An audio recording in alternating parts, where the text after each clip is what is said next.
J'étais heureuse d'épouser l'homme que j'avais secrètement aimé pendant 10 ans. Mais ce jour-là, dans son entreprise, devant des centaines de personnes, c'est ma belle-mère qui a prononcé des paroles. Des paroles qui ont rendu sa maîtresse incapable de lever la tête. Et à cet instant précis, j'ai compris la sombre vérité de notre mariage. Le chaos a éclaté au moment où je suis entré dans l'entreprise à la recherche d'Ethan, mon mari. Alors que la porte de l'ascenseur glissait, une vague de pandémonium s'est précipitée, remplie de cris aigus mêlés au fracas d'objets brisés, résonnant dans le couloir. J'ai immédiatement reconnu cette voix. C'était Madame Sanders, la mère d'Ethan. Ethan est marié. Pourquoi es-tu de retour ici? Ta mère a volé le père d'Ethan et maintenant tu veux voler mon fils aussi? Tu es dégoûtante. Pour la première fois de ma vie, j'ai vu Madame Sanders, la femme toujours calme et gentille, se transformer en une tempête déchaînée. Son visage était rouge, ses yeux brûlaient de haine, et sa main tremblante pointait directement vers une jeune femme qui se recroquevillait derrière Ethan. Ethan se tenait là, son corps protégeant la jeune fille comme s'il gardait la chose la plus précieuse au monde. Ses épaules étaient légèrement penchées en avant, les bras écartés, son expression un mélange de détermination et d'anxiété, les sourcils froncés, les dents serrées comme s'il était prêt à encaisser n'importe quelle fureur juste pour la garder en sécurité. J'ai ouvert la bouche, essayant de l'appeler, ma voix tremblante. Ethan. Mais avant que je ne puisse finir, une main rugueuse m'a violemment poussé par derrière. J'ai trébuché, mon bras heurtant le coin tranchant d'un bureau en bois. Une douleur brûlante m'a traversé, transformant mes mots en un cri d'agonie. Ethan s'est retourné et ses yeux ont croisé les miens. Dans cette fraction de seconde, j'ai vu le tourment dans ses yeux, le souci qu'il avait encore pour moi, la femme qu'il avait juré de protéger autrefois. Il a desserré ses bras autour de la jeune fille et a fait un pas vers moi comme pour me rattraper. Le regret et la confusion clairement inscrits sur son visage. Mon cœur battait la champe, mais l'instant d'après, tout s'est effondré. Madame Sanders, perdue dans sa rage incontrôlable, a saisi une lourde plante en pot du bureau voisin. Ethan n'a pas hésité. Il s'est tourné brusquement et s'est élancé vers la jeune fille, utilisant son corps pour la protéger entièrement. Le pot a atterri droit sur sa tête, l'impact sonnant duré final, suivi du fracas de la terre et des feuilles éparpillées partout. Le sang a commencé à couler de la blessure sur la tête d'Ethan, puis à ruisseler sur son front et sa joue. Ce rouge vif m'a figé, mon esprit chancelant. Soudain, la pièce a éclaté dans un bruit frénétique. Des cris paniqués de collègues, des bruits de pas martelés, et l'écho de quelqu'un appelant à l'aide. J'ai entendu Madame Sanders crier le nom d'Ethan dans une douleur déchirante. Ethan. Oh, mon Dieu. Ethan. La jeune fille dans ses bras, son visage livide, a murmuré en larmes. Est-ce que ça va, Ethan? Je suis désolé. Ethan, bien que ensanglanté et chancelant, a toujours essayé de sourire faiblement. Il a soupiré, sa voix à peine une brise, douce et pleine d'affection. Tant que tu vas bien. Le chaos a finalement pris fin lorsqu'Ethan s'est effondré, inconscient, et a été transporté à l'hôpital. Madame Sanders se tenait à mes côtés, son visage maintenant marqué par le regret et l'épuisement, et a murmuré, « Attends qu'on rentre à la maison. Je vais tout expliquer. Mais pour l'instant, va voir Ethan à l'hôpital. » Il était déjà nuit noire à ce moment-là, et le couloir de l'hôpital était noyé dans une lumière néon froide, remplie d'une odeur de désinfectant écrasante qui rendait la respiration plus difficile que jamais. Quand je suis arrivé, Jason, l'ami de longue date d'Ethan, se tenait silencieusement devant la chambre d'hôpital, sa grande silhouette semblant maintenant complètement épuisée. Sous la lueur jaunâtre, son visage montrait des signes clairs de confusion, et ses yeux évitaient les miens quand il m'a vu. Alors que nos regards se croisaient, il a ouvert la bouche comme pour dire quelque chose, ses lèvres bougeant comme s'il se battait contre lui-même. Mais ensuite, il les a fermées hermétiquement, a avalé ses mots, et a juste laissé échapper un doux soupir en baissant son regard vers le sol poli. Je n'ai pas pu me retenir. Je me suis précipité et j'ai saisi fermement son poignet, mes doigts agrippant si fort que je pouvais sentir son pouls sous sa peau fine. Jason est resté immobile, endurant silencieusement, son visage grimaçant légèrement de douleur, mais il ne s'est pas retiré, restant là comme une statue, ses yeux pleins de sympathie en me regardant. La porte de la chambre d'hôpital était entr'ouverte, juste assez pour que les voix à l'intérieur s'échappent, nettes et claires, comme des lames coupant mon cœur. J'ai entendu une voix féminine douce et enjouée résonner de l'intérieur.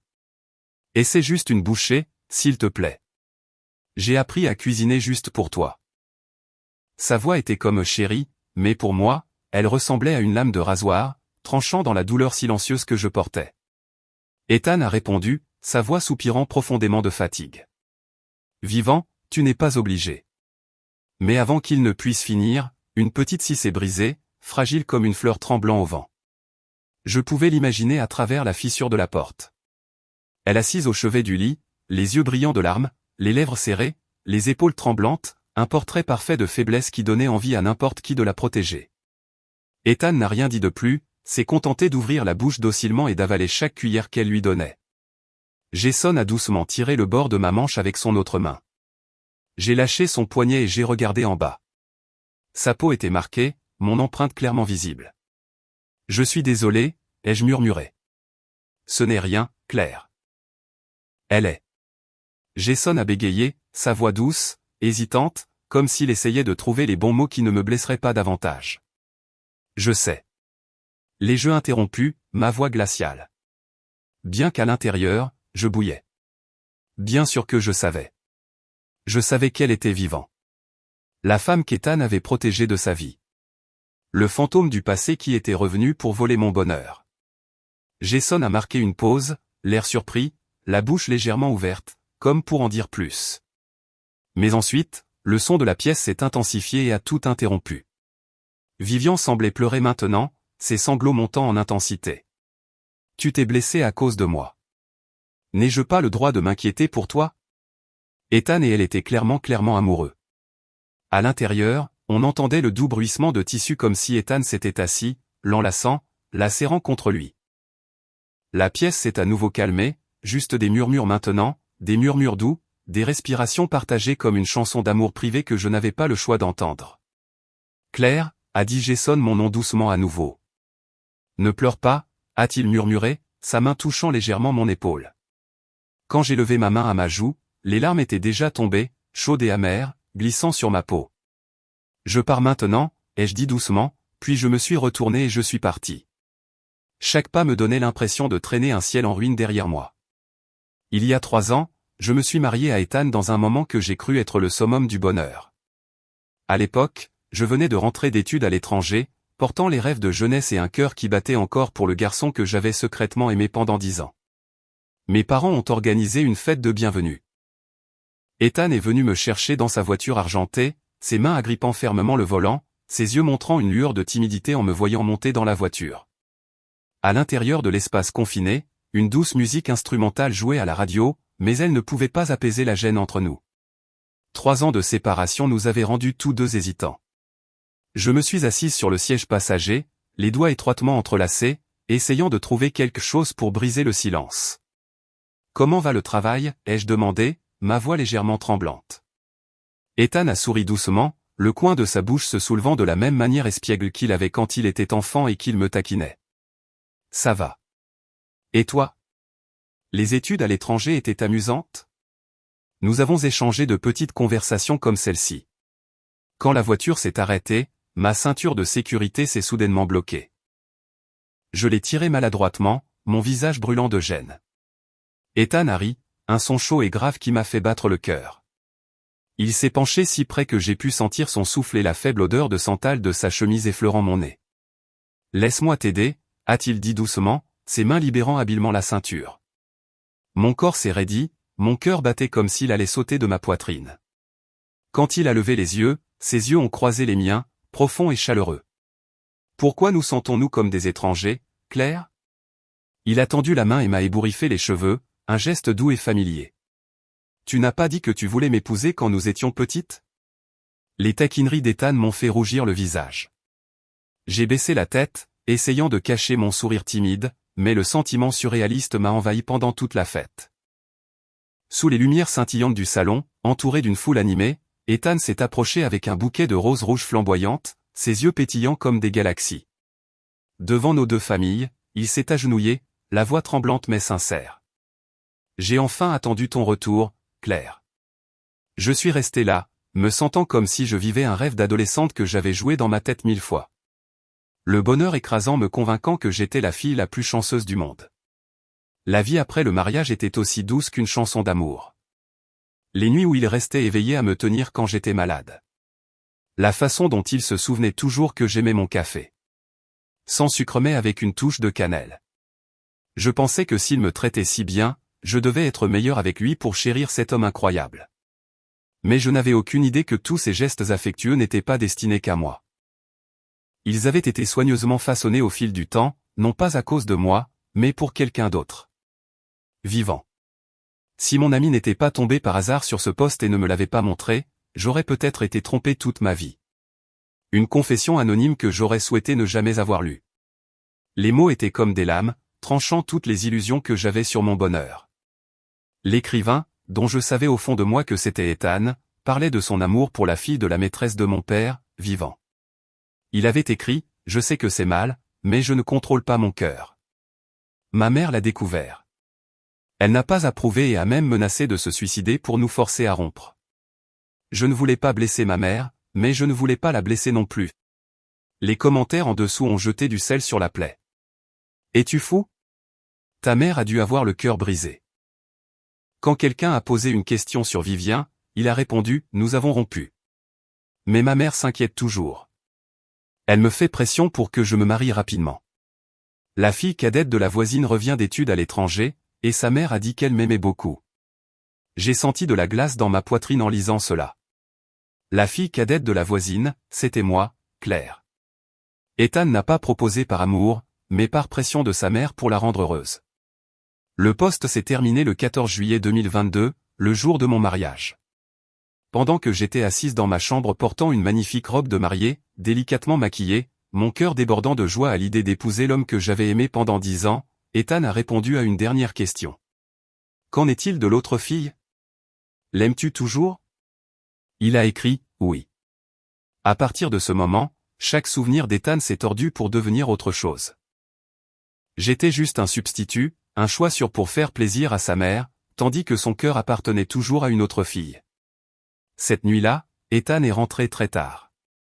Je me suis assise tranquillement dans le salon, la froide lumière bleue de l'écran de l'ordinateur projetant une lueur sur mon visage strié de larmes. Le poste d'Ethan, les mots cruels qui dévoilaient la vérité que j'étais simplement un substitut, une pièce temporaire destinée à plaire à sa mère, scintillaient toujours devant mes yeux, comme une lame s'enfonçant plus profondément dans mon cœur. L'air de la pièce semblait suffocant, comme si chaque respiration pesait lourd, pressant ma poitrine jusqu'à ce que je puisse à peine respirer.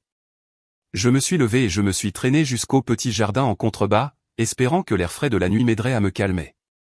Les arbres bruissaient dans la brise, les ombres changeant tout autour de moi. Et puis je les ai vus. Ethan se tenait là. Face à lui, Vivien. Ils se tenaient si près, assez près pour que je puisse voir leur souffle se mêler dans l'air froid de la nuit. Vivien, a dit Ethan, sa voix basse et retenue. Nous ne pouvons pas continuer comme ça. Je suis marié maintenant. C'est une très bonne personne. Je ne peux pas, Vivant s'est mordu la lèvre, ses épaules tremblaient, sa voix étouffée mais prétendant être forte. Je sais. C'est juste que je n'ai pas pu t'oublier. C'est pourquoi je suis revenu.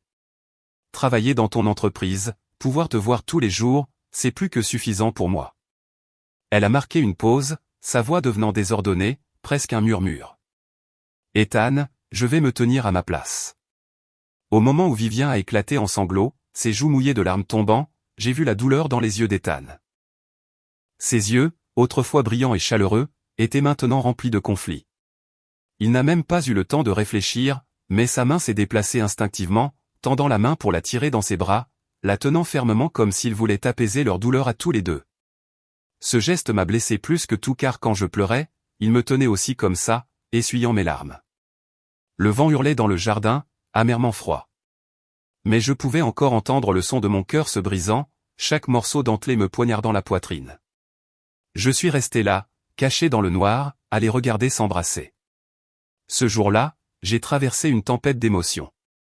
Au début, j'ai voulu me précipiter et confronter Ethan pour crier toute la douleur et la trahison que j'avais subie. Mais ensuite je me suis effondré, sanglotant de manière incontrôlable dans le coin de la pièce. J'ai pensé à partir, à les laisser avoir l'amour qu'ils voulaient si clairement. Mais dans ce monde, existe-t-il vraiment un sacrifice de soi noble? Je ne pouvais pas sourire et laisser partir quand mon cœur saignait encore. Après avoir quitté l'hôpital, je ne suis pas retourné à la maison qui était autrefois ma maison avec Ethan. Au lieu de cela, j'ai conduit directement chez mes parents, espérant trouver un peu de réconfort au milieu de la tempête intérieure. Quand ma mère a ouvert la porte, elle s'est arrêtée un instant, ses yeux se plissant comme si elle essayait de lire l'expression sur mon visage. Puis elle m'a donné ce sourire familier, celui que j'avais vu 1000 fois depuis que j'étais petite. « Pourquoi n'as-tu pas appelé, Claire ?» a-t-elle demandé, sa voix pleine de chaleur. J'ai souri faiblement, essayant de garder ma voix stable. J'ai juste manqué à tout le monde. Maman a jeté un coup d'œil derrière moi comme si elle cherchait une silhouette familière. Où est Ethan? Il n'est pas venu avec toi? J'ai pris une profonde inspiration, essayant d'empêcher ma voix de trembler. Il est à l'hôpital. Ses yeux se sont écarquillés, sa main s'est figée à mi-chemin sur son tablier, sa voix pleine d'inquiétude. L'hôpital? Qu'est-il arrivé? J'ai baissé la tête, évitant son regard interrogateur, et j'ai répondu brièvement. Il s'est cogné la tête, rien de grave. J'ai omis la partie concernant Madame Sanders, le pot de fleurs brisé, Vivien, et la fureur qui avait tout détruit. Je ne voulais pas inquiéter davantage maman, ni qu'elle voie les fissures dans mon cœur. Elle a froncé les sourcils, puis m'a donné un sourire espiègle, celui qu'elle utilisait toujours pour détendre l'atmosphère. Pourquoi ne restes-tu pas pour prendre soin de lui, Claire? Après toutes ces années d'engouement, tu as enfin obtenu ce que tu voulais. Ces mots m'ont transpercé le cœur. J'ai forcé un sourire, mais à l'intérieur, les souvenirs se sont brisés. Ce n'est pas ça, ai-je pensé. Ce n'était pas un rêve devenu réalité. Ce que je pensais être de la chance n'était qu'Ethan qui se résignait parce qu'il ne pouvait pas épouser la femme qu'il aimait. Depuis que j'étais petite, j'aimais Ethan. Mes parents étaient toujours occupés, alors quand je m'asseyais à attendre près de la porte, Ethan, le garçon d'un accent grave côté avec un sourire doux, se présentait toujours comme un héros. Il me tenait la main, m'emmenait chez lui, m'aidait avec mes devoirs, ou regardait des dessins animés avec moi sur leur vieille télévision. Une nuit, une tempête faisait rage dehors, le ciel déchiré par des éclairs. J'étais endormi dans la chambre d'Ethan, serrant encore une bande dessinée inachevée. Le tonnerre m'a réveillé d'un cauchemar, et j'ai crié, appelant mes parents en panique. Ethan est entré en courant de la pièce voisine, pieds nus, manquant une de ses pantoufles, son visage plein d'inquiétude. « Claire, ne pleure pas » a-t-il dit doucement, me tenant jusqu'à ce que la tempête passe et que je cesse de trembler. Mais maintenant, je ne visitais plus Ethan à l'hôpital. Quand il appelait et demandait pourquoi je n'étais pas venu, je répondais simplement, je suis rentré chez mes parents. Sa blessure à la tête n'était pas grave. Et quelques jours plus tard, il est sorti. Par coïncidence, ce jour-là était un week-end. Ethan est venu en voiture chez mes parents. Quand il m'a vu, il a souri. Ce même sourire doux qu'il avait toujours eu. « Claire, tu es belle aujourd'hui. » Son compliment, qui me faisait autrefois rougir et construire lentement ma confiance, sonnait maintenant vide. J'ai baissé les yeux, évitant son regard, ma voix froide. « Allons-y » Ethan a eu l'air surpris. Ses yeux ont vacillé de confusion, mais il s'est rapidement recomposé, disant poliment au revoir à mes parents avec un sourire parfait. Quand nous sommes rentrés à la maison, Madame Sanders avait repris son attitude douce habituelle. L'explosion à l'entreprise semblait maintenant un lointain souvenir qu'elle ne voulait pas évoquer, et j'ai fait semblant d'oublier aussi. Me voyant, elle a souri vivement, me tenant la main avec une chaleur maternelle. « Claire, je t'ai acheté un collier et un bracelet aussi. Viens essayer. » Elle m'a conduite dans le salon où des bijoux étincelants étaient disposés sur la table. « Ce soir, le père et le fils vont cuisiner » a-t-elle dit joyeusement. Ethan m'a aidé à accrocher mon manteau au portant, souriant doucement. « Reste avec maman ce soir. » J'ai hoché la tête, laissant Madame Sanders me mettre les bijoux un par un. Elle ne cessait de me complimenter. « Si parfaite, Claire. Tu es belle et tout, mais... » J'ai seulement forcé un sourire, me sentant comme si je jouais un rôle dans un script que je ne voulais plus. Le dîner a été servi. La table pleine de plats délicieux, l'arôme de la viande rôtie et de la purée de pommes de terre emplissant l'air. Tout le monde discutait joyeusement. Puis le moment est venu. Un coup à la porte. Doux mais aigu, il a coupé le rire. Je me suis levé avant qu'Ethan ne le puisse et j'ai ouvert la porte. Et là, elle était, debout dans la faible lumière du couloir, Vivien. Elle avait l'air de s'être précipitée, son front luisant de sueur, ses cheveux légèrement en désordre, mais ses yeux encore brillants d'une beauté délicate. Alors que je restais abasourdi, Ethan s'est avancé derrière moi, parlant doucement. Claire. Ethan, a crié Vivian, des larmes ruisselant desquelles la vue, dévalant ses joues. Où es-tu allé? Tu es sorti et tu ne m'as même pas dit. Sais-tu à quel point j'étais inquiète? Sa voix était étouffée comme un enfant abandonné. Je me suis tourné pour regarder Ethan et je l'ai vu essayer de garder son sang-froid, toussant légèrement pour couvrir son malaise. Ethan, ai-je dit, ma voix froide, mes yeux fixés sur lui.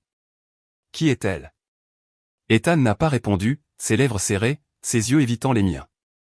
Vivien, ne voulant pas attendre, m'a écarté et s'est précipité à ses côtés, ses mains tremblantes agrippant sa manche. À la table du dîner, Madame Sanders et Monsieur Moore ont également vu Vivien. Le visage de Madame Sanders est devenu pâle, les yeux écarquillés, sa main agrippant le bord de la table. Monsieur Moore, assis à côté d'elle, a immédiatement posé une main sur son épaule comme pour la soutenir. C'est la fille d'un ami de Sanders, a-t-il dit, sa voix basse mais tendue. Elle était proche d'Ethan. Vraiment? J'ai souri légèrement, mais cela n'atteignait pas mes yeux. Ethan et moi étions voisins depuis plus de 10 ans, grandissant ensemble, partageant des après-midi pluvieux et des nuits orageuses. Alors, comment se fait-il que je ne l'ai jamais rencontré? Ai-je demandé, mon ton calme mais aussi tranchant qu'une lame. Ethan a trébuché, répondant. Nous nous sommes rencontrés pendant les années où tu étudiais à l'étranger. J'ai souri, choisissant de ne pas dénoncer son mensonge maladroit. Puisqu'elle est là, qu'elle se joigne à nous, a dit Monsieur Moore, ajoutant rapidement une assiette et une chaise pour Vivant. L'ambiance à table est devenue lourde, comme si une invitée non invitée avait brisé le sentiment de réunion de famille. Vivien s'est assise à côté d'Ethan, ses yeux s'illuminant chaque fois qu'elle le regardait comme si le monde s'était réduit à eux deux. Elle continuait à mettre de la nourriture dans le bol d'Ethan. Chaque geste si familier, ça me faisait mal au cœur. Quand elle a pris un champignon pour le mettre dans son bol, j'ai levé la main pour l'arrêter, ma voix calme mais froide. Il n'aime pas ça. J'ai regardé directement Vivien, mon visage illisible. Puis elle a tendu la main vers un morceau de carotte et j'ai parlé à nouveau. Il est allergique aux carottes. Son sourire s'est figé, ses mains s'arrêtant en l'air. L'atmosphère autour de la table est devenue raide, comme si tout le monde retenait son souffle. Ça va, a soudainement dit Ethan, sa voix douce, essayant d'apaiser la tension. Il a pris des crevettes bouillies pour Vivien. Le mouvement s'y décontractait comme s'il l'avait fait 1000 fois. Cla, et c'est ça. C'est vraiment bon, a-t-il dit, plaçant une crevette dans mon assiette. Mais je n'aime pas les crevettes bouillies. J'aime le steak. J'aime les pâtes. Je n'aime juste pas les crevettes bouillies, qui selon le poste de confession étaient les préférées de Vivien. Je l'ai regardé la tremper dans la sauce et la mordre, son visage rayonnant de bonheur, et soudain j'ai réalisé que celui qui est aimé porte toujours une confiance inébranlable. Vivien avait cette confiance grâce à l'amour d'Ethan et j'avais la mienne parce que je pensais qu'il m'aimait. Mais maintenant, la nourriture dans ma bouche était difficile à avaler, coincée dans ma gorge. J'ai regardé les plats sur la table mais je n'avais plus faim. Posant mon assiette, je me suis levé et j'ai dit calmement, désolé, j'ai autre chose ce soir. Je pars maintenant. Ethan a levé les yeux, une lueur d'inquiétude dans ses yeux. Où vas-tu? Tu veux que je te conduise? Je l'ai regardé mais j'ai aperçu la main de Vivien se posant lentement sur la sienne sous la table. Une déclaration silencieuse. Pas besoin, ai-je dit, et je suis parti sans regarder en arrière. Après avoir quitté ce dîner suffocant, j'ai appelé Ryan James, mon ami proche d'université, et je lui ai demandé de me rencontrer dans un petit bar au coin de la rue. Les néons vacillaient. Une musique douce jouait en arrière-plan, se mêlant à la forte odeur d'alcool et de fumée de cigarettes. Je me suis assise et j'ai commandé verre après verre, laissant la brûlure de l'alcool cautériser la douleur qui hurlait en moi. À mi-chemin, mes yeux étaient déjà embués, ma tête tournait, mais j'ai continué à verser plus dans ma bouche comme si c'était la seule façon d'oublier momentanément les vérités cruelles. Ryan a posé son menton sur sa main, ses yeux perçants me regardant, sa voix basse mais pleine d'inquiétude. Qu'est-ce qui se passe, Claire? Je suis restée silencieuse, les doigts étroitement serrés autour du verre froid, ne répondant qu'avec une longue gorgée, l'amertume de l'alcool se répandant dans ma gorge. Ryan n'a pas détourné les yeux de moi, mais il n'a pas insisté. Il a simplement levé son verre pour boire avec moi. le travail va bien.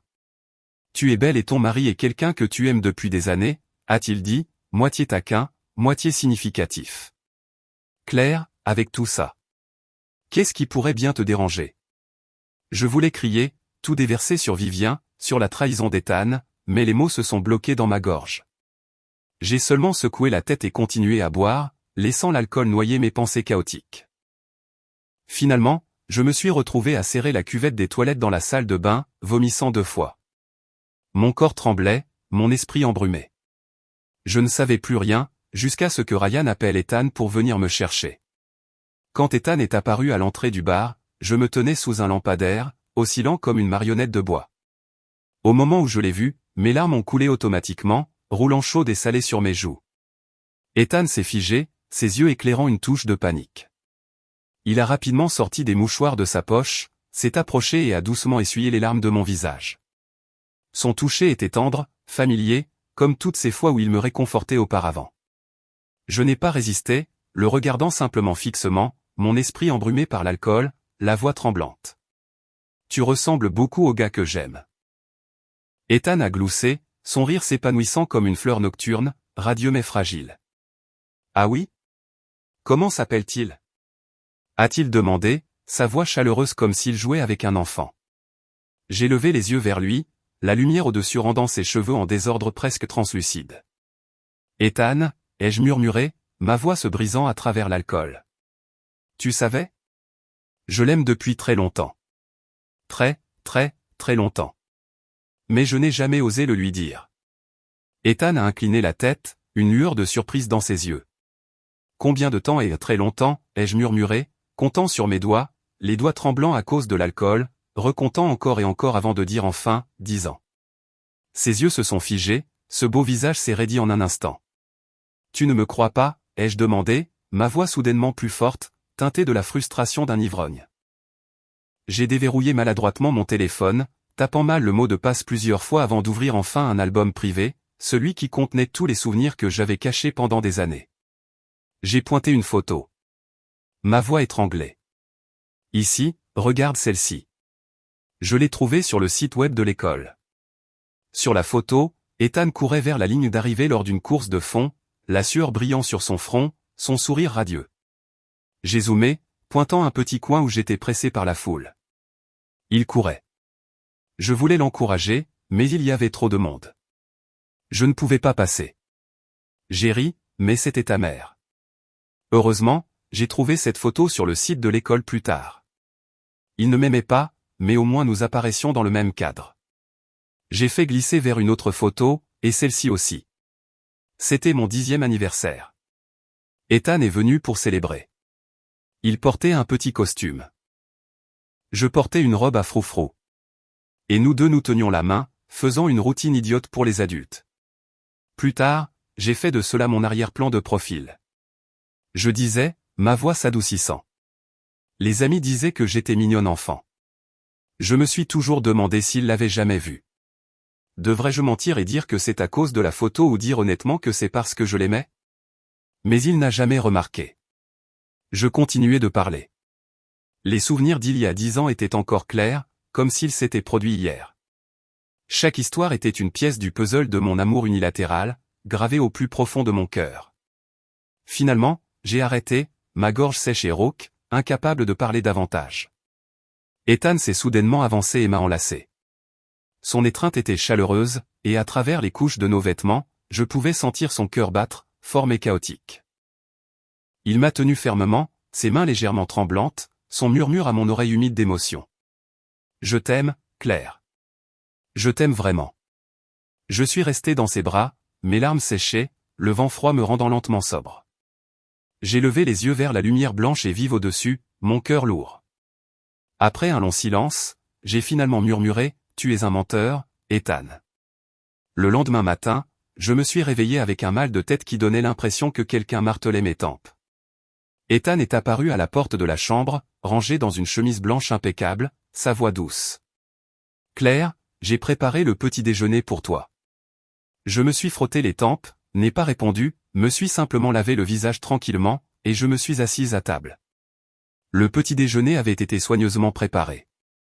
Toast, œufs au plat, et un bol de soupe fumant. Ethan est descendu de l'étage tenant une cravate bleu foncé, me souriant. Claire. J'ai figé une seconde, puis j'ai pris la cravate et j'ai commencé à la nouer comme je le faisais au début de notre mariage. Mes mains bougeaient lentement, automatiquement par habitude. Ethan a profité de l'occasion pour se pencher et m'embrasser le front, murmurant « Attends que je revienne ».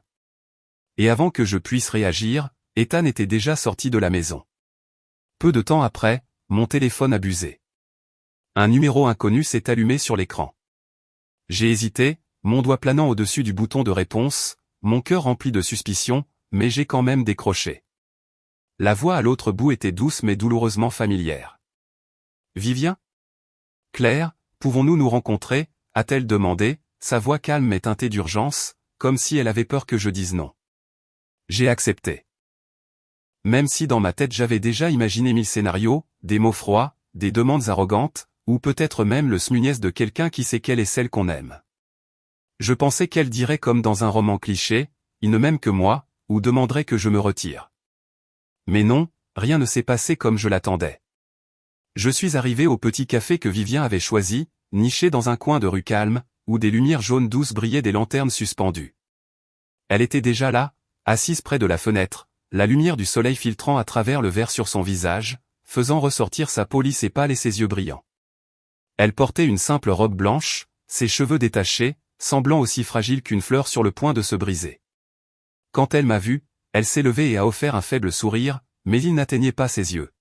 « Bonjour, Claire » a-t-elle dit doucement, presque timidement, puis elle m'a fait signe de m'asseoir. Je me suis assise en face d'elle, mes mains serrées sur la table, essayant de paraître composée. Vivien a commencé à parler, sa voix stable mais pleine d'émotion, comme si elle ouvrait un vieux journal. « Ethan et moi étions ensemble pendant 2 ans, » a-t-elle dit, son regard dérivant par la fenêtre, comme si elle regardait dans un passé lointain. « Il m'a toujours traité si bien. Honnêtement, j'ai toujours su qui il était vraiment. Quand j'étais petite, j'enviais Ethan. Il avait une famille heureuse. Ses 2 parents l'aimaient. Ma mère, elle a marqué une pause, ses doigts tordant le bord de la serviette inconsciemment. Ma mère ne s'est jamais vraiment souciée de moi. Pas jusqu'à ce qu'elle rencontre Monsieur Moore, a-t-elle continué, sa voix baissant comme si elle déterrait des souvenirs douloureux. Parfois, Monsieur Moore venait me rendre visite et m'apportait de petits cadeaux, une poupée, une boîte de bonbons. Mais je savais que c'était seulement parce qu'il aimait ma mère. Jusqu'à ce qu'Ethan et moi soyons ensemble, Vivien a souri, un faible sourire nostalgique. C'est le genre de personne qui prend soin des autres. Il me demandait si je mangeais bien, si je dormais bien, et disait toujours « Ne t'inquiète pas, je suis là. Je t'aiderai à traverser n'importe quoi. » Il ressemblait à un cadeau du ciel. Je pensais que je serais toujours avec lui. Elle a marqué une pause à nouveau, ses mains se serrant, ses yeux perdus dans le vide, jusqu'à ce que sa mère le découvre. La voix de Vivien a soudainement tremblé au bord de la rupture. Elle a menacé de se suicider pour forcer Ethan à me quitter, et il m'a vraiment quitté. Des larmes ont commencé à couler sur ses joues, tombant sur la table en bois, formant de petites taches humides. Elle m'a regardé, ses yeux rouges et gonflés, sa voix remplie de douleur, mais portant toujours la fierté de quelqu'un qui a été aimé. « Claire, peux-tu me le rendre, s'il te plaît ? Je l'aime vraiment. Je l'aime vraiment. » Je me suis assise là en silence, ma main reposant inconsciemment sur ma poitrine. L'endroit qui avait l'habitude de me faire mal chaque fois que je pensais à Ethan et Vivien. Mais étrangement, cette fois, la douleur n'était plus là. J'ai regardé son visage strié de larmes, ses cils humides. Mais cette fragilité ne suscitait plus de pitié en moi. « Pourquoi ne dis-tu pas ça à Ethan ? » ai-je demandé, ma voix calme, presque froide. « Dis-lui de me divorcer. Demande-lui d'être avec toi. » Vivien s'est figé, les larmes toujours accrochées à ses cils, brillant comme des gouttes de rosée. Elle a pressé ses lèvres comme si ma question avait touché un point sensible. « Je ne veux pas lui mettre la pression », a-t-elle répondu, sa voix devenant plus faible, le manque de conviction. J'ai laissé échapper un rire doux mais glacial, et les regardé droit dans les yeux. « Aimes-tu vraiment Ethan ? » « Bien sûr », a répondu Vivien instantanément, sa voix ferme, mais ses yeux ont vacillé de panique. J'ai incliné la tête, toujours souriante. « Alors dis-moi, quel est le plat préféré d'Ethan ? » Une question simple, mais elle l'a figé. Sa bouche s'est ouverte, puis s'est refermée. Aucune réponse ne sortant. Ses mains ont froissé la serviette en une masse ridée, son expression passant de la gêne à la frustration. Si elle l'aimait vraiment autant, pourquoi ne savait-elle pas quelque chose d'aussi basique? Et si Ethan l'aimait si profondément, pourquoi hésitait-il encore, incapable de faire un choix clair? J'ai ri à nouveau. Cette fois, c'était un rire de soulagement, presque de libération. Le visage de Vivien a brûlé de honte et de colère. La douceur avait disparu, remplacée par la fierté de quelqu'un qui venait d'être blessé. Claire, a-t-elle dit, sa voix montant avec une pointe de défi. Si c'est ainsi que tu veux les choses, ne m'en blâme pas. Il ne m'oubliera jamais. Je n'ai pas répondu. Je me suis simplement levé, laissant mon café intact sur la table. En sortant du café, le soleil de l'après-midi a réchauffé mes épaules, mais il n'a pas apaisé la tempête à l'intérieur de moi. Vivien pouvait être confiante dans sa version de l'amour. Mais je savais que ce qu'elle appelait l'amour n'était qu'une illusion, la même que celle que j'avais cru qu'Ethan me donnait. Je n'avais pas besoin de me battre, je n'avais pas besoin de m'accrocher à un homme qui avait choisi de me mentir. J'allais continuer à avancer, non pas à cause de Vivien, mais à cause de moi. Pour Claire, la femme qui apprend à s'aimer plus que quiconque ne pourrait jamais. Peu de temps après qu'il soit parti de la maison, un appel d'un numéro inconnu est arrivé. J'ai décroché. La voix à l'autre bout était indéniablement familière. C'était Vivien, a-t-elle demandé à se rencontrer. J'ai accepté. Sur le chemin, j'avais déjà imaginé 1000 scénarios différents. Des mots cinglants, des exigences arrogantes, ou le smuniès de quelqu'un qui sait qu'elle est aimée. Je pensais qu'elle dirait comme dans un roman cliché, « Il ne m'aime que moi », ou me demanderait de me retirer. Mais non, rien ne s'est passé comme je m'y attendais. Je suis arrivé au petit café que Vivien avait choisi, niché dans un coin calme. Elle était déjà là, assise près de la fenêtre, le soleil filtrant à travers le verre sur son visage, faisant ressortir sa peau pâle et ses yeux scintillants. Elle portait une simple robe blanche, ses cheveux détachés, semblant aussi délicate qu'une fleur sur le point de se briser. Quand elle m'a vu, elle s'est levée et a offert un faible sourire, mais il n'atteignait pas ses yeux. « Salut, Claire », a-t-elle dit doucement, presque timidement, puis elle m'a fait signe de m'asseoir. Je me suis assise en face d'elle, mes doigts serrés sur la table, essayant de paraître calme. Vivien a commencé à parler, sa voix stable mais émotive comme si elle feuilletait les pages d'un vieux journal. Ethan et moi étions ensemble pendant 2 ans, a-t-elle dit, son regard dérivant vers la fenêtre comme si elle regardait dans un passé lointain. Il m'a toujours traité gentiment. La vérité, c'est que j'ai toujours su qui il était. Quand j'étais petite, j'étais jalouse d'Ethan. Il avait une famille heureuse. Ses 2 parents l'aimaient. Mais ma mère. Elle a marqué une pause, ses doigts tordant inconsciemment le bord de la serviette sur la table. Ma mère ne s'est jamais vraiment souciée de moi. Pas jusqu'à ce qu'elle rencontre Monsieur Moore, a-t-elle continué, sa voix devenant plus douce, comme si elle déterrait des souvenirs douloureux. Parfois, Monsieur Moore venait et m'apportait de petits cadeaux, une poupée, une boîte de bonbons, mais je savais que c'était seulement parce qu'il aimait ma mère. Jusqu'à ce qu'Ethan et moi soyons ensemble, Vivien a souri, un sourire faible mais nostalgique. C'est le genre de personne qui prend soin des autres. Il disait toujours, ça va. Je suis là. Je t'aiderai à traverser n'importe quoi. Il semblait être un cadeau de Dieu. Je pensais que je serais avec lui pour toujours. Elle a marqué une pause, ses mains se serrant plus fort, ses yeux perdus dans la distance, jusqu'à ce que sa mère le découvre. La voix de Vivien a soudainement tremblé, comme si elle allait craquer. Elle a forcé Ethan à me quitter, et il m'a vraiment quitté. Des larmes ont commencé à couler sur son visage, chaque goutte tombant sur la table en bois, laissant de légères marques humides. Elle m'a regardé, les yeux rouges et gonflés.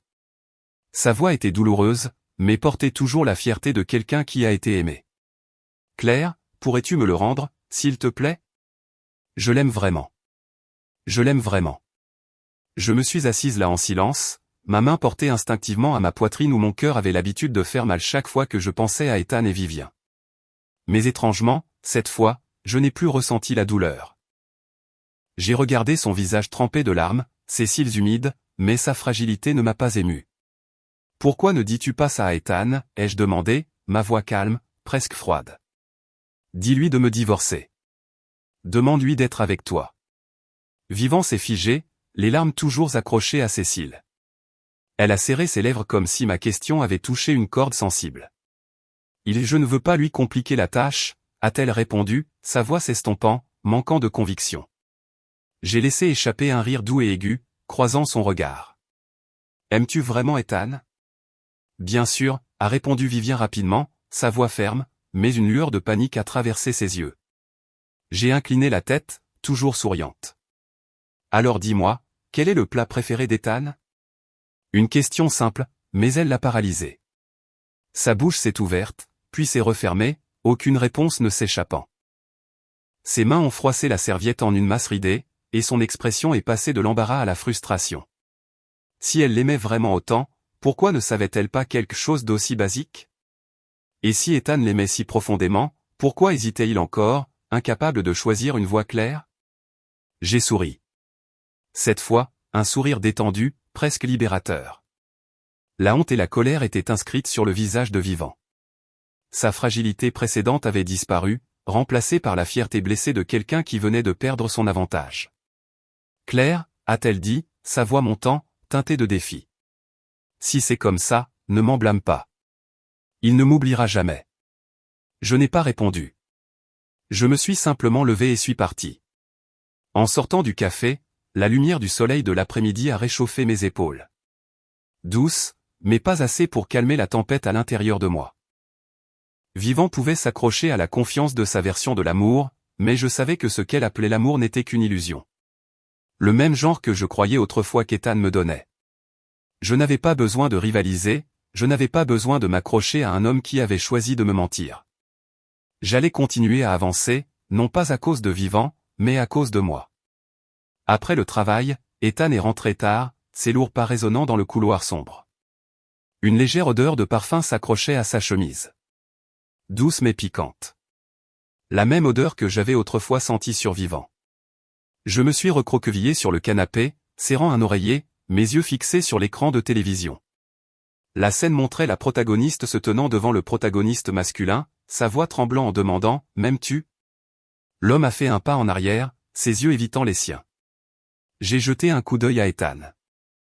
Il venait de retirer ses chaussures et marchait vers moi, s'apprêtant à m'enlacer comme il le faisait toujours. Mais je me suis écarté, mon corps raide, mes yeux froids alors qu'il le balayait. Il s'est figé, ses yeux baissés, comme s'il voulait dire quelque chose, mais ne trouvait pas les mots.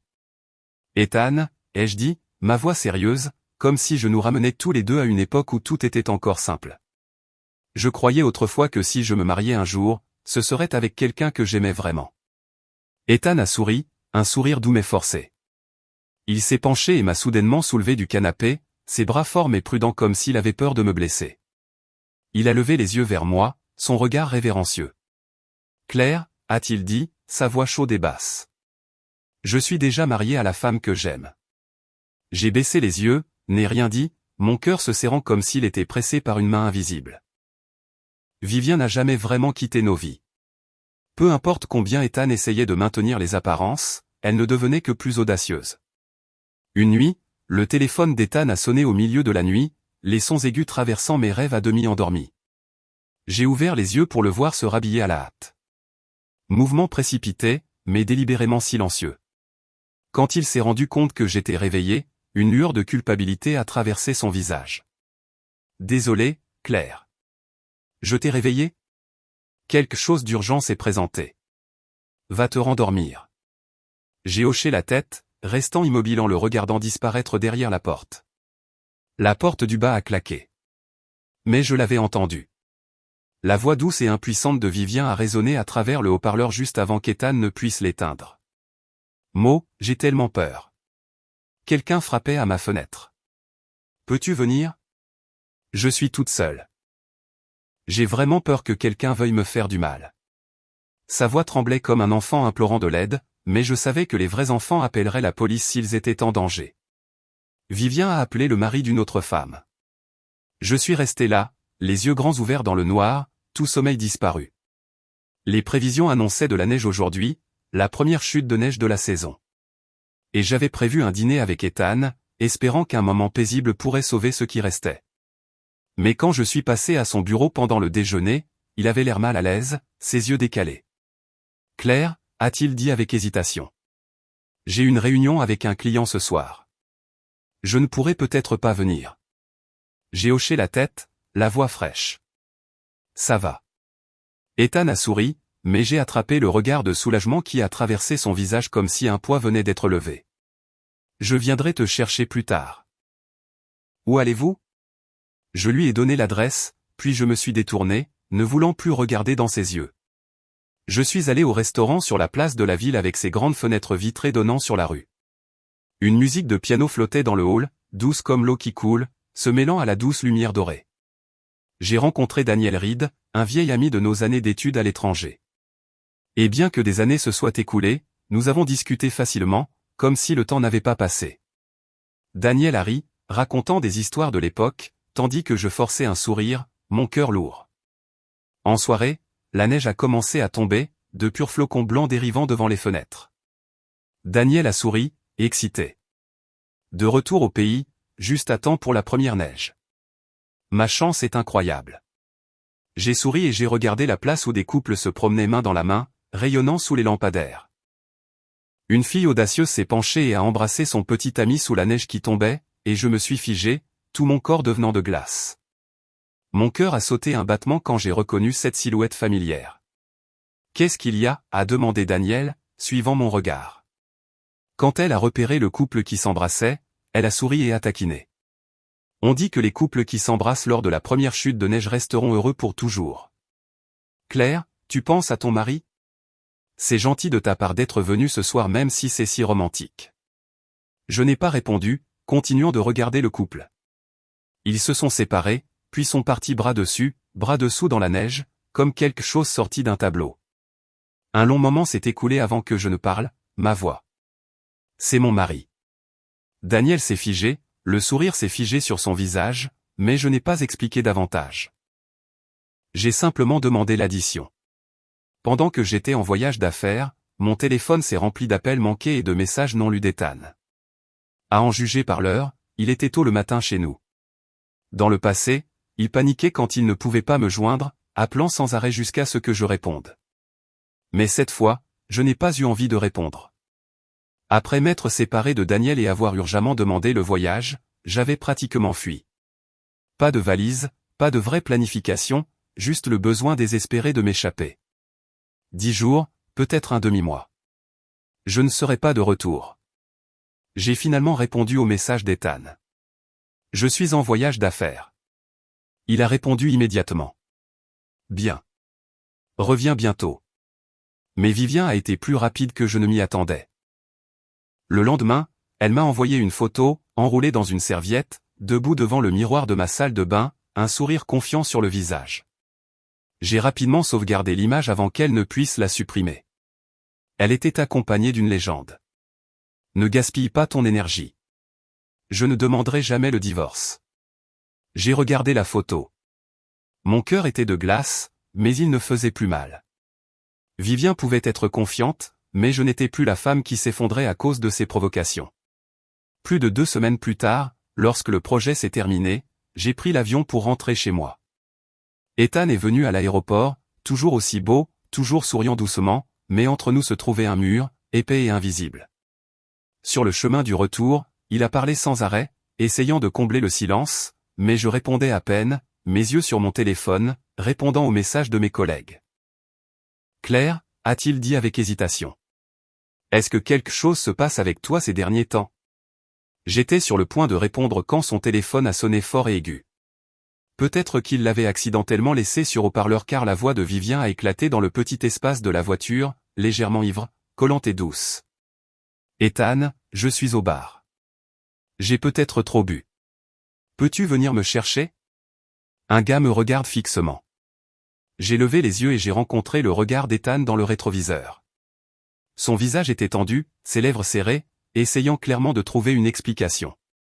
Je suis désolé, a-t-il commencé. Mais je l'ai interrompu, ma voix calme, mais froide. Va-t'en. Ethan a essayé d'expliquer. Claire, elle est juste. J'ai rencontré ses yeux et j'ai dit platement. Je sais. C'est la fille d'une amie de ta mère. J'ai ouvert la porte et je suis sorti. Je dois passer au bureau. Va la chercher. Ethan est rentré plus vite que prévu, mais à ce moment-là, j'avais déjà déplacé toutes mes affaires de la chambre principale à la chambre d'amis. Claire. Je l'ai déposé et je suis revenu tout de suite. Que fais-tu? A-t-il demandé, paniqué. J'ai posé le dernier objet et les regardé, ma voix plate. Dormir séparément. J'ai du mal à dormir. Désormais, dormons séparément. Ethan est resté là, les yeux pleins de confusion, mais je me suis retourné, suis entré dans la chambre d'amis et ai fermé la porte derrière moi. Dans les jours qui ont suivi, je me suis de plus en plus enfoui dans le travail, rentrant toujours tard. Ethan m'attendait, les lumières de la maison restant allumées jusqu'à ce que je franchisse la porte. Dès que je rentrais, il demandait « Veux-tu une collation de fin de soirée ?» J'ai secoué la tête et je suis passé directement devant lui dans la chambre, sans bavarder. Je sentais le regard d'Ethan sur mon dos, plein de confusion et de frustration. Mais je ne voulais plus dépenser ne serait-ce qu'une once d'énergie à penser à lui et à Vivant. Cette situation a traîné. Un silence lourd enveloppant la maison qui était autrefois un foyer jusqu'à ce qu'une nuit, Ethan et moi assistions à une fête d'entreprise où des lumières scintillantes et des rires résonnaient parmi les costumes chics et les robes élégantes. J'ai tenu son bras, souri parfaitement, et j'ai traversé la foule, mes yeux balayant les poignées de main et les salutations polies. Grâce à Ethan, j'ai été présenté à des clients potentiels qui ont hoché la tête avec approbation alors qu'ils disaient « Voici ma femme, Claire ». Ils ont souri, disant que nous étions un beau couple, et je me suis appuyé légèrement sur son épaule, offrant un sourire timide. « Vous avez l'air si heureux », a dit un invité, levant son verre de vin. Je me suis contenté de sourire. Quand la fête s'est terminée, au moment où nous sommes sortis, j'ai lâché le bras d'Ethan. Son visage a montré une lueur de confusion, son bras toujours figé dans la position où je l'avais tenu juste avant. Il est resté là à me regarder, Claire, mais sais-tu en voyant mon expression calme et froide. Je me suis appuyé lassé contre la vitre arrière de la voiture. Ethan s'est assis à l'avant, ses mains agrippant le volant, sa voix basse. « Pourquoi ne t'assieds-tu plus sur le siège passager ?» J'ai frotté ma tempe et j'ai répondu vaguement, « Je ne veux juste pas », le reste du trajet a été silencieux, juste le bourdonnement régulier du moteur et le vent à l'extérieur. Quand nous sommes rentrés, j'ai changé de chaussures et j'allais me diriger vers ma chambre quand la voix d'Ethan a retenti, pleine d'angoisse. « Claire, ton insomnie s'est-elle améliorée ?» Je ne me suis pas retourné et j'ai simplement dit « non ». Mais soudain, mon poignet a été saisi fermement. Ethan a serré fort, ses doigts tremblants sous la pression. « Claire, dis-moi ce qui se passe. Pourquoi as-tu soudainement commencé à dormir dans une chambre séparée? Pourquoi rentres-tu de plus en plus tard? Pourquoi agissons-nous proches à l'extérieur, mais tu ne me parles même pas à la maison? Pourquoi? » J'ai regardé dans ses yeux, autrefois si brillants, maintenant pleins de douleur et de confusion. « Lâche-moi d'abord, » ai-je dit calmement. « Ethan, lâche-moi. » Une grande marque rouge a fleuri sur mon poignet. Je l'ai frotté. La douleur s'est un peu atténuée. « N'as-tu rien à admettre? » Ethan s'est figé. Sa bouche s'est légèrement ouverte, mais aucun mot n'est sorti. « Par exemple, » ai-je continué, ma voix plate, mais tranchante comme un rasoir. « Embrasser quelqu'un que tu aimes lors de la première chute de neige signifie que vous serez heureux pour toujours. » Le visage d'Ethan est immédiatement devenu pâle, son dos s'affaissant lentement. Après un long moment, il a enfin parlé doucement. « Tu as tout vu. » J'ai souri, mais ce sourire piquait plus que des larmes. « Vivien a choisi l'endroit le plus visible, » ai-je dit, ma voix teintée de sarcasme. Je pense qu'il aurait été difficile de ne pas voir. J'ai marqué une pause, le regardant droit dans les yeux. « Ethan, cette nuit-là, quand j'étais ivre, je t'ai dit que je t'aimais depuis 10 ans. À la fin, tu m'as tenu et tu as dit que tu m'aimais. Et il y a 2 ans, quand tu as écrit dans ce post que tu aimais Vivien, ces 2 moments t'ont-ils semblé identiques? Non, ils ne l'ont pas fait. » Ethan a coupé, sa voix urgente comme s'il s'accrochait à une dernière chance d'expliquer. J'étais juste. Mais je ne l'ai pas laissé finir. J'ai donné un faible sourire, me suis retourné et j'ai fermé la porte de la chambre derrière moi. Je n'ai plus rien entendu de ce qu'il disait. Je n'avais plus besoin de réponse depuis longtemps. Je n'ai jamais demandé le divorce à Ethan. Il est devenu de plus en plus attentionné envers moi, plus affectueux que jamais. Avant le travail, il préparait le petit déjeuner. Après le travail, il venait me chercher, achetait des fleurs, m'apportait des cadeaux coûteux et attentionnés qu'il savait que j'aimais. Les collègues au bureau se moquaient souvent, « Claire, ton mari t'aime tellement. Quel est ton secret ?» Je me contentais de sourire. Occasionnellement, Vivien appelait, et il raccrochait discrètement à chaque fois. Puis un jour, Vivien a soudainement demandé à se rencontrer. Même vieux café, la lumière du soleil continuait de filtrer par les fenêtres, illuminant son visage. Mais cette fois, son arrogance confiante avait disparu. Elle s'est assise en face de moi, ses doigts agrippant sa tasse de café si fort que ses jointures sont devenues blanches, ses yeux remplis de fureur et de panique. « Que as-tu fait ?» a demandé Vivien, sa voix tremblant comme si elle retenait une tempête. J'ai pris une longue gorgée de mon café et j'ai souri calmement. Je n'ai rien fait. Je lui ai juste dit à quel point je l'avais autrefois aimé. Et puis je me suis retiré. Vous pourriez demander pourquoi j'endurerais tant de douleurs. Mais pourquoi devrais-je divorcer juste pour bénir leur relation? L'une ne pouvait pas le gagner, l'autre ne pouvait pas le réparer. N'est-ce pas mieux, Claire? Vivien a presque crié, sa voix devenant incontrôlable, attirant des regards curieux des tables voisines. Il ne t'aime pas. Il m'aime. C'est moi. Elle a accentué chaque mot, mais ses yeux la trahissaient. Il n'y avait aucune certitude, comme si même elle ne le croyait pas. J'ai posé ma tasse, les regardé droit dans les yeux. C'est vrai? Alors, convainc Ethan de me divorcer. Vivien, peux-tu faire ça? Elle s'est figée, sa bouche s'est ouverte, mais aucun son n'en est sorti. Juste des larmes silencieuses coulant sur son visage. Ethan m'a invité à sortir le jour de la Saint-Valentin. J'ai accepté, mais l'endroit que j'ai choisi était le même restaurant qu'auparavant. Quand Ethan est arrivé, son expression s'est figée un instant, mais il l'a rapidement masquée.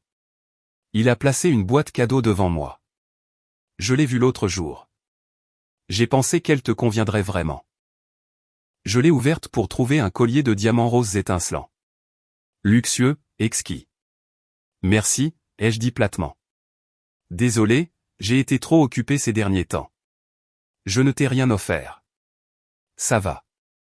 Ethan a souri, ses yeux s'illuminant comme s'il voulait juste me plaire. Le fait que tu sois là aujourd'hui est déjà le meilleur cadeau.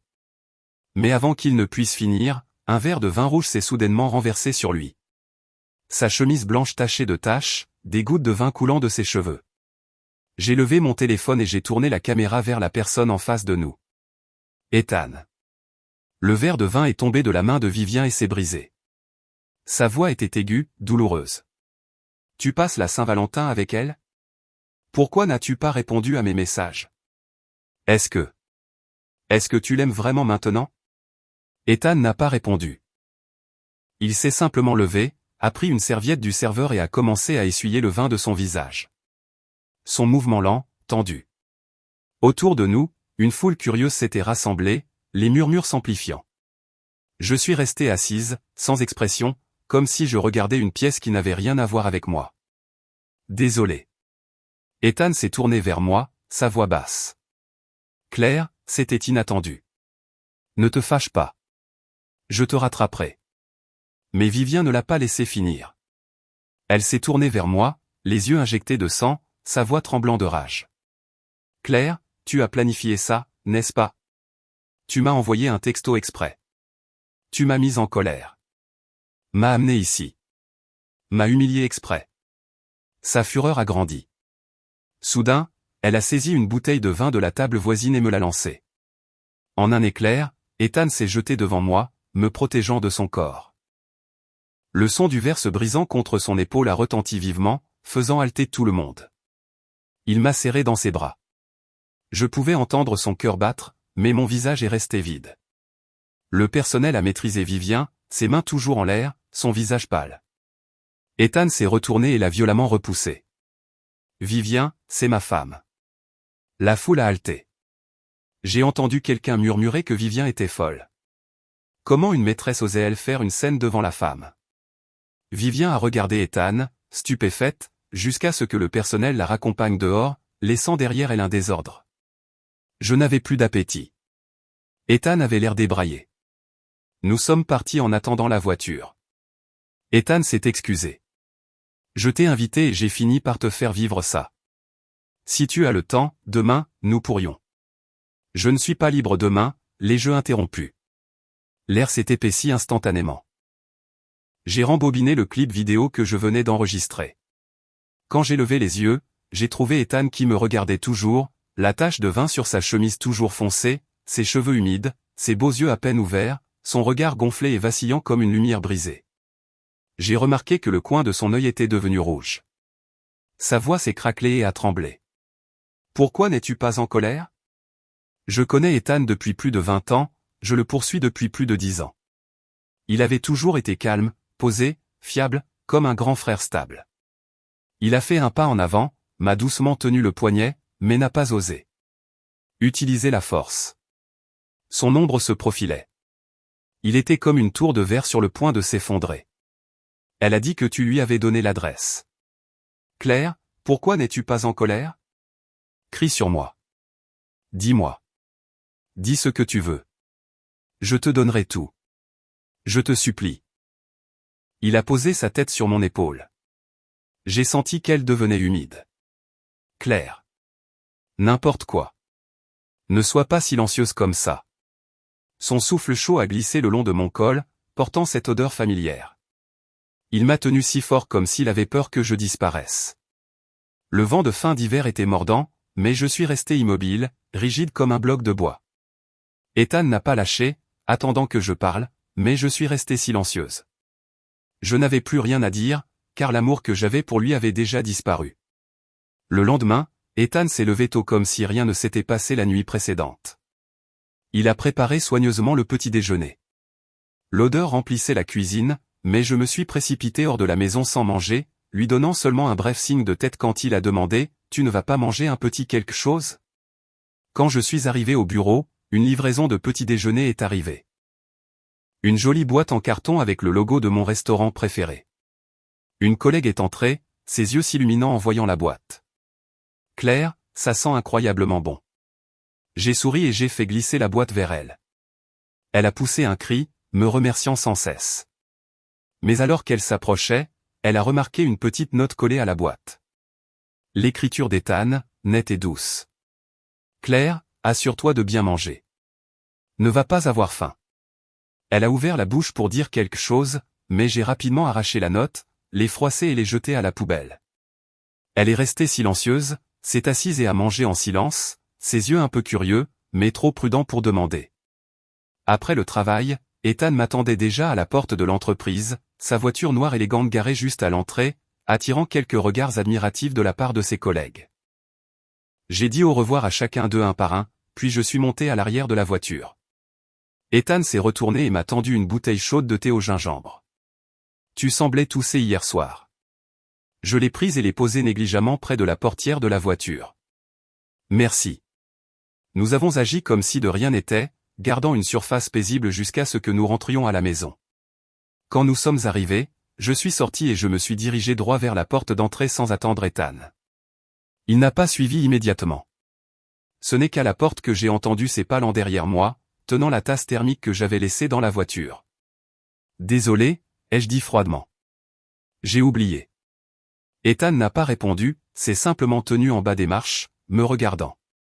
La lumière du couloir brillait derrière lui, projetant des ombres sur son visage, cachant son expression. Après une longue pause, il a finalement parlé, sa voix. « Claire, tu n'as pas demandé le divorce. Est-ce que cela signifie que tu m'aimes toujours ? Est-ce ça ?» J'ai détourné le regard, regardant dans le vide, un léger sourire amer sur mes lèvres. « Tu te trompes », ai-je répondu, ma voix douce mais glaciale. « Pourquoi continue-t-il à demander ? Pourquoi continue-t-il à me pousser à dire que mon amour pour lui est mort le jour où j'ai lu ce post ? Les adultes se connaissent dans le cœur mais portent encore le masque des apparences, alors pourquoi insiste-t-il pour le déchirer ? Le monde adulte implique trop d'intérêt. L'amour est laissé de côté. Entre le mariage et le divorce, lequel me bénéficie le plus ? Au final, tant que je ne ressens rien pour quelqu'un d'autre, rester marié à Ethan apporte plus d'avantages. Ethan me donne accès à des réseaux, des ressources, la stabilité dont j'ai besoin. C'est pourquoi je reste. Les gens d'affaires recherchent des profits. Si l'amour exige de la sincérité sans intérêt personnel, alors une fois que l'amour disparaît, il ne reste plus entre Ethan et moi que du calcul. Je l'ai regardé, mon sourire froid imperturbable. Tu ne comprends pas, Ethan, ai-je dit, ma voix calme. Notre mariage n'a plus d'amour depuis longtemps. Tout ce qui reste, c'est une fausse civilité, un regret désespéré, et une relation froide maintenue par la loi. Ethan a vacillé comme si mes mots l'avaient frappé physiquement. J'ai pensé qu'il allait se déchaîner, crier, mais non. Il a pris une profonde inspiration, a avalé ses émotions. Sa voix aussi légère que les ailes d'un papillon, si fragile qu'elle blessait. C'est bon, Claire. Tu n'as pas demandé le divorce. Pas encore, les jeux interrompus, écrasant l'éclat dans ses yeux. Mais si je rencontre quelqu'un qui me fait battre le cœur, ça pourrait changer. Ethan s'est effondré à ce moment-là. Non. A-t-il crié, la voix cassée. Tu ne peux pas faire ça, Claire. Je t'aime. Je ne pouvais plus supporter de le voir s'effondrer davantage. Ethan, ne t'effondre pas ici, ai-je dit, entrant à l'intérieur et le laissant là, seul. Tu ne peux pas contrôler l'amour, mais je ne suis pas assez sotte pour m'accrocher à quelqu'un qui m'a blessé. 10 ans d'amour secret pour Ethan. Ses sentiments n'étaient pas faux. Mais je sais mieux que quiconque. Avant d'aimer quelqu'un d'autre, je dois m'aimer moi-même. Si je l'avais aimé tellement que j'avais perdu toute raison, je n'aurais pas choisi ma carrière. Je n'aurais pas regardé calmement le voir tenir et embrasser une autre femme. Je ne serais pas devenu la Claire que je suis aujourd'hui. L'amour peut être difficile, mais j'ai toujours eu le courage d'aimer à nouveau et la détermination de ne jamais regarder en arrière car je me suis toujours aimé le plus.